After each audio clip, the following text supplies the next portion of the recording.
हर रोज एक नई कहानी देखने के लिए चैनल को सब्सक्राइब करें और बेल आइकन दबाना ना भूलें। मुस्कान बहुत ही सुंदर और सुशील लड़की थी जो घर का सारा काम अच्छे से संभाल लिया करती थी। मुस्कान के चेहरे पर बहुत सारे अनचाहे तिल थे, जिस वजह से बाकी दूसरों के अकॉर्डिंग उसे अपना चेहरा कुछ खास अच्छा नहीं लगता था, जिसके चलते वो जब भी कभी बाहर जाती तो अपने फेस को स्टॉल से कवर कर लिया करती। उसके परिवार में उसकी मम्मी सरिता और पापा राम प्रकाश रहते थे। ऐसे ही एक बार उसकी मम्मी रसोई में काम करते वक्त अचानक बेहोश हो जाती है। मुस्कान और राम प्रकाश सरिता को ऐसी हालत में देखकर बहुत घबरा जाते हैं। भाग्यवान, आंखें खोलो, क्या हुआ?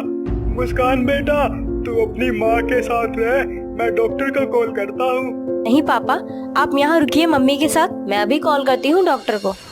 मुस्कान जल्दी से मदद के लिए डॉक्टर को फोन करती है, पर उनका फोन नहीं लगता, जिसके बाद वो अपना पूरा चेहरा कवर करती है और खुद ही क्लिनिक से उन्हें बुलाने के लिए जल्दी से अपने घर से निकल जाती है। वो भागी भागी जा ही रही होती है कि रास्ते में एक लड़का उसे छेड़ते हुए बोलता है, अरे यो हुस्न परी, ये मुंह छिपा कर कहाँ जा रही हो? इतनी जल्दी में क्यों हो मेरी रानी? तेरी कातिल जवानी आजा मेरी बाहों में उठाकर छोड़ आऊं। कहाँ जाना है जरा बोल तो सही। मुस्कान को उस आवारा लड़के की बात सुनकर बहुत तेज गुस्सा आता है और वो उस बदतमीज लड़के के मुंह पर एक जोरदार थप्पड़ मारती है। जवाब चाहिए था ना तुमको, वो तो अब मिल गया, या और दूं जवाब तुम्हें कान के नीचे लगा के। वो लड़का डर के मारे वहाँ से भाग जाता है और मुस्कान डॉक्टर के क्लिनिक पहुँचती है और उन्हें जल्दी से अपने साथ लेकर घर जाती है। डॉक्टर साहब, जल्दी से चेक कीजिए ना, मेरी पत्नी को क्या हुआ? चेकअप करने के बाद डॉक्टर बोलते हैं, शायद इन्होंने खाना ठीक से नहीं खाया, इसी वजह से ये बेहोश हो गई। आप डरिए मत, शी इज फाइन। ये कुछ ताकत की दवाइयाँ हैं, इन्हें खिला देना। ऐसे ही एक दिन मुस्कान मार्केट से फ्रूट्स लेने जाती है।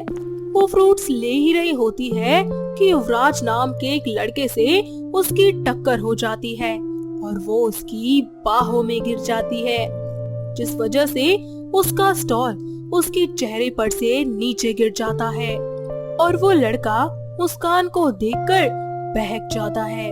मुस्कान जल्दी से उसके पास से हटती है और अपना स्टॉल उठाकर फिर से अपना चेहरा ढक लेती है। हे, एक्सक्यूज मी, आपको लगी तो नहीं? जी नहीं, मैं ठीक हूँ, थैंक्स। आपने फिर से कवर क्यों कर लिया फेस को? इतने खूबसूरत चेहरे को इस कपड़े से क्यों ढका है भला? एक्सक्यूज मी, मतलब क्या है आपका? अरे मेरा मतलब आप इतनी सुंदर लग रही हो, तो ये स्टोल रहने दीजिए ना। थैंक्स, बट मेरे फेस पे बहुत सारे तिल हैं, इसीलिए हमेशा से मैं ऐसी ही रहती हूँ। Oh really?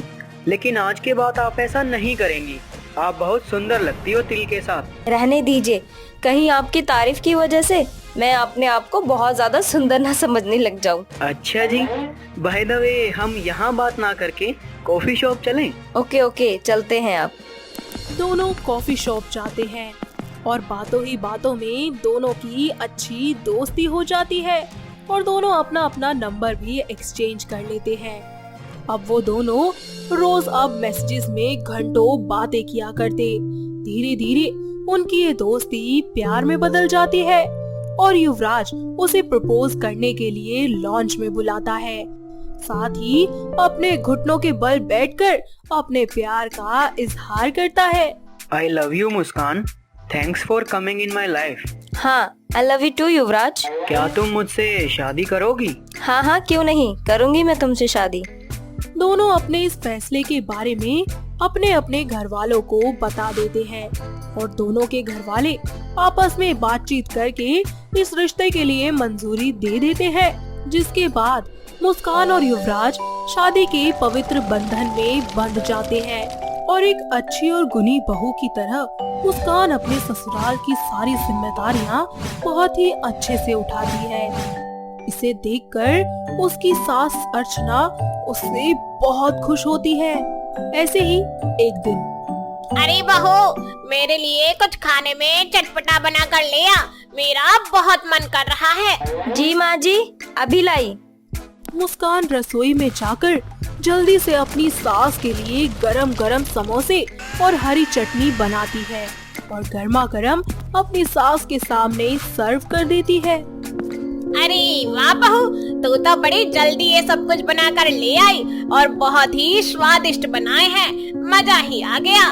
तूने तो मेरा दिल खुश कर दिया आज। शुक्रिया माँ जी।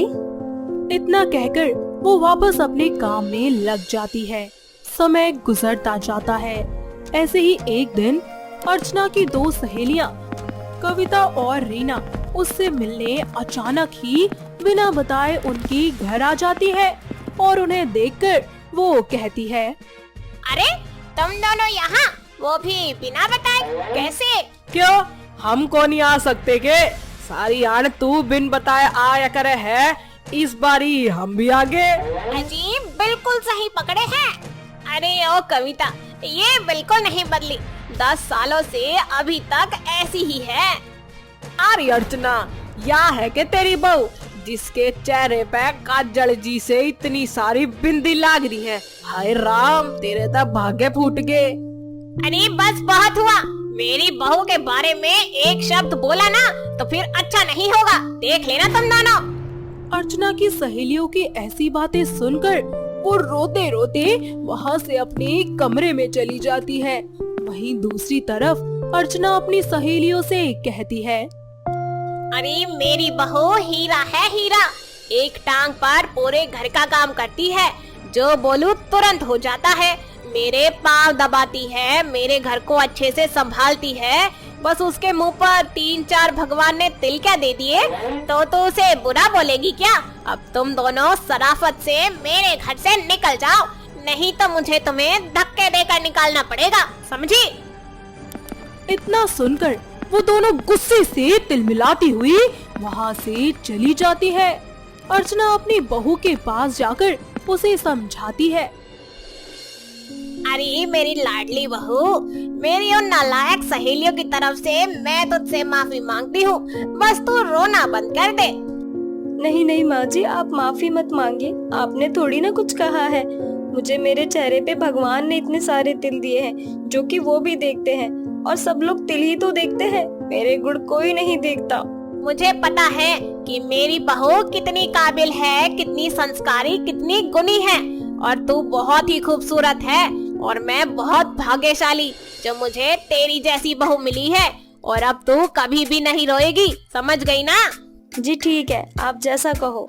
अर्चना की बातें सुनकर मुस्कान को ये समझ आ जाता है कि कभी भी खुद को कम नहीं समझना चाहिए। अब मुस्कान खुलकर अपने आप को स्वीकार करती है और सभी के साथ मिलकर खुशी खुशी अपनी जिंदगी में आगे बढ़ती है। तो दोस्तों, कैसी लगी आपको हमारी ये अनचाहे तिलों वाली बहू? क्या आपके घर के आसपास भी है कोई ऐसी बहू जिसके चेहरे पर इतने सारे तिल हों? अगर हाँ, तो उसे ये वीडियो दिखाइए और हमें कमेंट करके बताइए। दोस्तों, अगर आपको ये कहानी पसंद आई तो इसे लाइक करें, शेयर करें और कमेंट करके बताएं कि कहानी में आपको सबसे अच्छा क्या लगा।